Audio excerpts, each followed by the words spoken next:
ভাঙড় 2 নম্বর ব্লকে পঞ্চায়েত সমিতির স্থায়ী সমিতির বৈঠকে উত্তেজনা। উন্নয়ন নিয়ে বৈঠক চলাকালীন তৃণমূল এবং আইএসএফ এর মধ্যে বচসা হয়। আরাবুল নওশাদের সামনেই তৃণমূল এবং আইএসএফ সদস্যদের মধ্যে বচসা। বিডিও অফিসের ভিতরে তুমুল হট্টগোল। ঘটনাস্থলে যায় পুলিশ।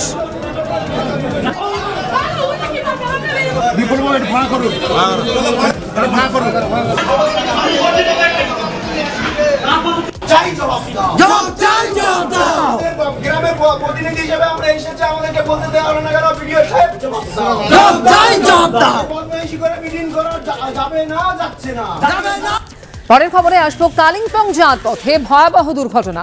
দক্ষিণেশ্বরের একই পরিবারের 5 জন ছিলেন গাড়িতে। দুর্ঘটনায় মৃত্যু হয়েছে একজনের, আহত হয়েছেন 5 জন। এলাকায় শোকের ছায়া। কালিম্পং যাওয়ার পথে ভয়াবহ দুর্ঘটনা ঘটল। দক্ষিণেশ্বরের একই পরিবারের 5 জন ছিলেন একটি গাড়িতে। দুর্ঘটনায় একজনের মৃত্যুর খবর পাওয়া যাচ্ছে এবং 5 জন আহত হয়েছেন।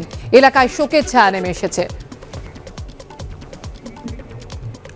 ওই কালিম্পং এর দিকেই যাচ্ছিল, তো কালকে রাতেই ওরা রওনা দিয়েছিল।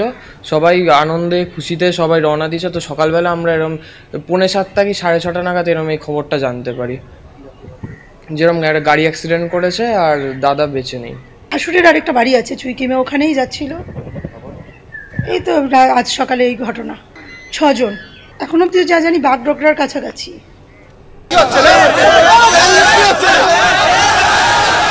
অরূপ বিশ্বাসের সামনে পুর প্রশাসককে ধাক্কা মারলেন মনোজ তিওয়ারি, ক্রীড়া প্রতিমন্ত্রী। এমনকি গোটা পরিস্থিতি সামলাতে তৃণমূলের 2 গোষ্ঠীর এই মারামারি বিবাদ সামলাতে পুলিশ পর্যন্ত এলো, র্যাব নামানো হলো।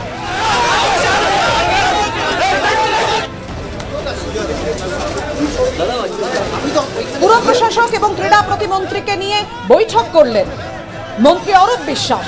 বিবাদ কি মিটলো, কিভাবে মিটলো, কি বলেছেন মন্ত্রী অরূপ বিশ্বাস, কি বলেছেন ক্রীড়া প্রতিমন্ত্রী মনোজ তিওয়ারি, পরপর দেখুন। কোনো বচসা হয়নি, এটা হচ্ছে যে এত মানুষ একসঙ্গে ছিলেন, পায়ে পায়ে লেগে গেছে, সেটা নিয়েই হুড়মুড়ির যা ব্যাপার হয় সেটাই হয়েছে। এটা আমাদের এটা যদি আপনারা যেভাবে ব্যাখ্যা করতে পারেন, এটা এত মানুষ একসঙ্গে, ছোট্ট গেট, আমি আসার একদিক থেকে মনোজ, একদিক থেকে ডক্টর সুজয় চক্রবর্তী, দুজনেই আসছিলেন, পায়ে পায়ে লেগে গেছে, যা হয় একসঙ্গে হুড়মুড়িয়ে খেয়ে পড়েছে। এটাতে কোনো বচসার কোনো কিছু নেই। আমরা সবাই এক, এবং সেটা তো আপনারা দেখছেন যে আমার একদিকে ডান দিকে ডক্টর সুজয় চক্রবর্তী, বাদিকে মনোজ তিওয়ারি, আমরা একসঙ্গেই মেলাকে সাফল্যমণ্ডিত করব। আমরা যেটা বলেছি যে পার্কিংয়ে এখন থেকে, আজকে থেকে, এই মুহূর্ত থেকে পার্কিংটা ম্যানেজ করবে হাওড়া কমিশনের, তারাই করবে, কোনো টাকা পয়সা লাগবে না।